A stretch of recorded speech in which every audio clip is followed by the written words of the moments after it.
Olá turma, olá pessoal, tudo bem com vocês? Aqui quem fala é o professor Robert, professor de língua portuguesa da turma de vocês.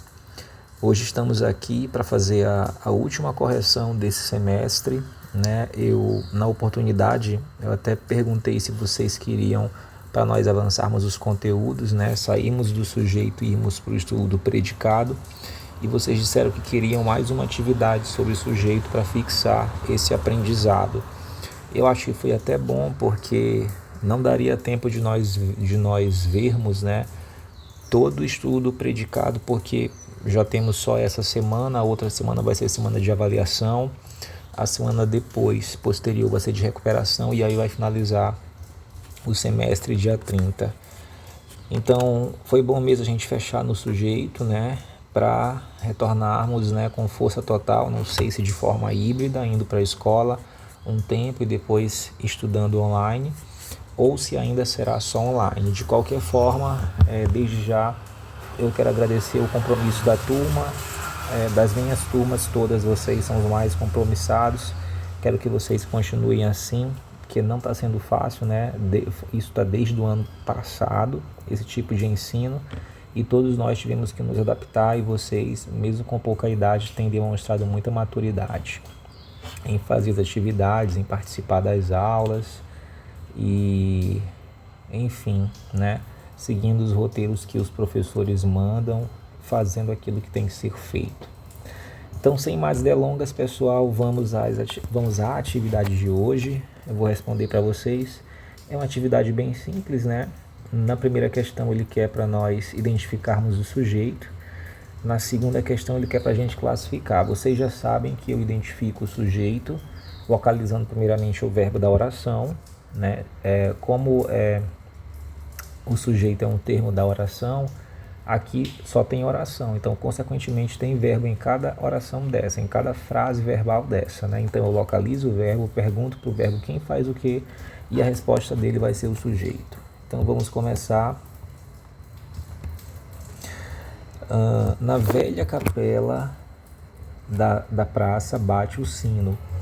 Aqui eu tenho o verbo bate, e aí eu pergunto o que ou quem bate, né? O que é que bate aqui? É o na, é o velha capela, é o da, é o praça ou é o sino? Quem bate é o sino. Então o sino aqui vai ser o meu sujeito. Eu vou circular o sujeito, viu? Essa setinha aqui é só para facilitar para vocês a compreensão. Quem bate, né? Ou o que? Quem? Aqui seria mais o que, né? Eu vou até ajeitar isso aqui para melhorar para vocês. Quem ou o que? Porque esse quem vai se referir a uma pessoa e o que vai se referir mais a uma coisa, né? Lá para as bandas do Ipiranga, as oficinas tossem. Quem tosse? As oficinas, né? Tá aí o sujeito. São Paulo é um palco de bailados russos. Quem é um palco de bailados russos? Opa! Aqui eu estou sublinhando o verbo e estou circulando o sujeito. Quem é um palco de bailados russos? São Paulo. Alguém chegou perto dele. Quem chegou perto dele? Alguém. Acontecem coisas estranhas neste casarão. O que acontece nesse casarão? Coisas estranhas, né? Isso aqui é o sujeito, ó. É muito fácil. Localizou o verbo, perguntou o que o verbo faz. Se for um verbo pessoal, eu vou ter o sujeito determinado, né? Porque vocês sabem que existem verbos impessoais, né? Verbos que expressam tempo decorrido, que expressa tempo climático, que expressa hora, data. O verbo haver no sentido de existir. Existem algumas especificações que eu mostrei para vocês, né? Da oração que não tem sujeito. A luz das velas é cheia de delicadeza. O que é cheia de delicadeza? A luz das velas. Na segunda-feira ele mandou o bombeiro. Quem mandou o bombeiro? Ele. Uma outra coisa que é importante nós observarmos é que nem sempre o sujeito vai vir, né, no começo da oração. Então esse é é um modelo que caiu por terra. Sei que vocês lá atrás aprenderam assim, até para facilitar o conceito, até para facilitar o início, né, do estudo de vocês, porque não é a primeira vez que vocês estão vendo o sujeito. Mas vocês podem ver que o sujeito pode se mover na oração, né? Ele pode vir no final, ele pode vir no começo, ele pode vir no meio. Isso é próprio da língua portuguesa, que é uma língua analítica, né? A gente pode movimentar os termos dentro das construções, dentro dos períodos das orações, que o sentido continua.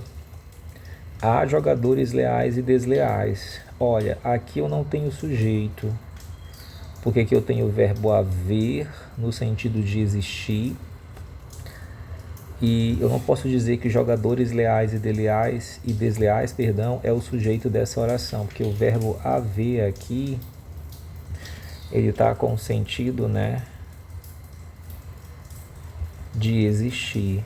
Se tivesse aqui, se fosse o verbo existir, aí teria sujeito, só que não seria existe, né, seria existem, porque o verbo existir vai concordar com o sujeito ao qual ele se refere em número e gênero. Como aqui é jogadores, né? Então, eles existem. Ok, pessoal? Opa! Vamos para a questão 2 agora. Então, só a nossa última letrinha que não tem sujeito, né?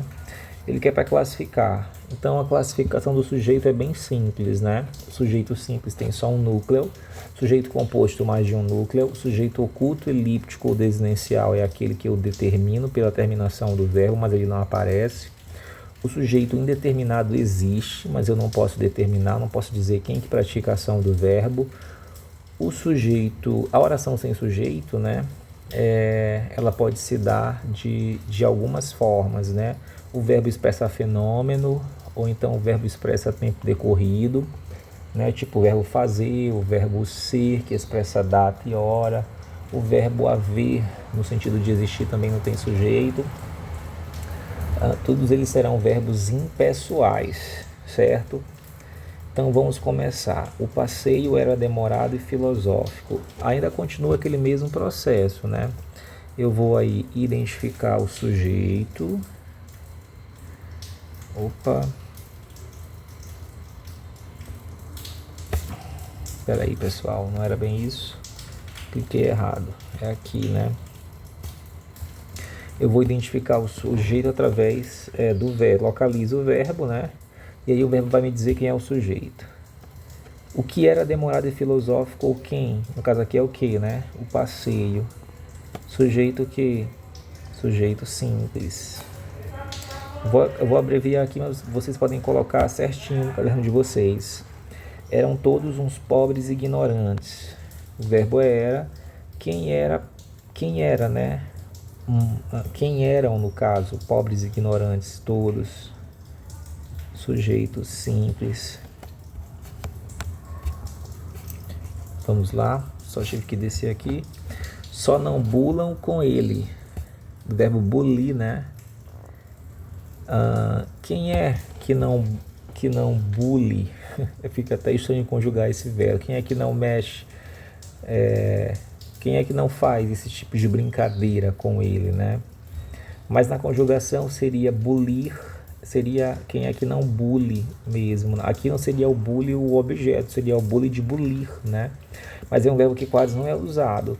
Aqui o verbo está na terceira pessoa do plural. E essa é uma das formas para aparecer o sujeito indeterminado. Eu não sei aqui quem é que não mexe, quem é que não brinca, quem é que não bule com ele. Então aqui não dá para identificar, né? O sujeito tem sujeito, mas não dá para identificar. Quando isso acontece, tudo isso aqui pertence ao predicado, viu? Toda a oração. Tanto quando o sujeito for indeterminado, oculto, ou não tiver sujeito na oração, né? Que vai ser aí a oração sem sujeito. Ok. O sargento e o cabo nos ensinaram a atirar. Quem que nos ensinou a atirar? Sargento e cabo. Eu tenho dois núcleos. Sargento e cabo são substantivos. Sujeito composto. Levaram-me para uma casa velha. Alguém praticou a ação de me levar, não sei quem foi que me levou. Verbo na terceira pessoa do plural. Sujeito indeterminado. Não sei quem praticou a ação de levar, mas alguém faz isso. Havia ali muita ordem, muita paz. Verbo haver no sentido de existir, tá bem aqui, já tinha colocado. A oração não tem sujeito, é uma oração sem sujeito, todo verbo pertence ao predicado. Aqui eu posso colocar a oração sem sujeito. Eu estou colocando aqui assim, mas vocês organizem bem bonitinho no caderno, viu? Até porque aqui vocês podem voltar, escrever, né? Eu também, vocês, se porventura não entenderem a minha letra, podem escrever de acordo com o que eu estou falando. Já tínhamos a língua surrealista, o verbo esse aqui, tínhamos, né? Do verbo ter. Quem tinha a língua surrealista? Nós. Então, na verdade, vou colocar o sujeito certinho para vocês aqui. Então, aqui seria... Poderia ser já tínhamos nós, porque eu posso fazer essa movimentação, né? Mas eu vou colocar nós aqui, ó. Nós já tínhamos a língua surrealista, sujeito oculto. Ou desinencial ou elíptico.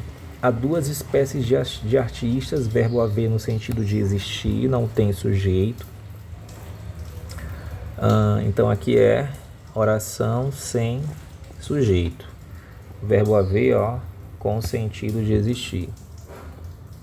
Suspender um instante a música. Quem suspendeu um instante a música? Alguém. Sujeito indeterminado. Não sei quem foi que fez isso, mas alguém fez. Vamos continuando com a correção. Naquela noite foi o escrivão ao teatro. Quem foi? Quem foi naquela noite ao teatro?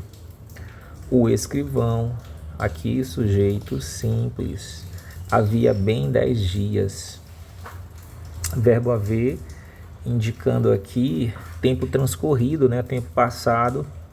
Oração sem sujeito. Pula-se muito no carnaval. Alguém pratica a ação de pular. Observem que aqui é outra acepção, é outra forma do verbo, do sujeito aparecer na forma indeterminada, com o verbo na terceira pessoa do singular, mais o se, que vai ser o quê? Vocês viram no vídeo isso, né? Perdão. Índice de indeterminação do sujeito. Então aqui... Aqui eu tenho o sujeito indeterminado. Ele pode vir tanto na terceira pessoa do plural, como é o caso lá em cima, né? Como é o caso aqui, ó. Terceira pessoa do plural. Ou ele pode vir dessa maneira aqui. Passava pela estrada um comboio do sertão. Quem passava pela estrada? Um comboio do sertão. Sujeito simples, porque eu tenho só um núcleo, né? Quem realmente passava aqui era o comboio. Sujeito simples. Isto, porém, não lhe satisfaz.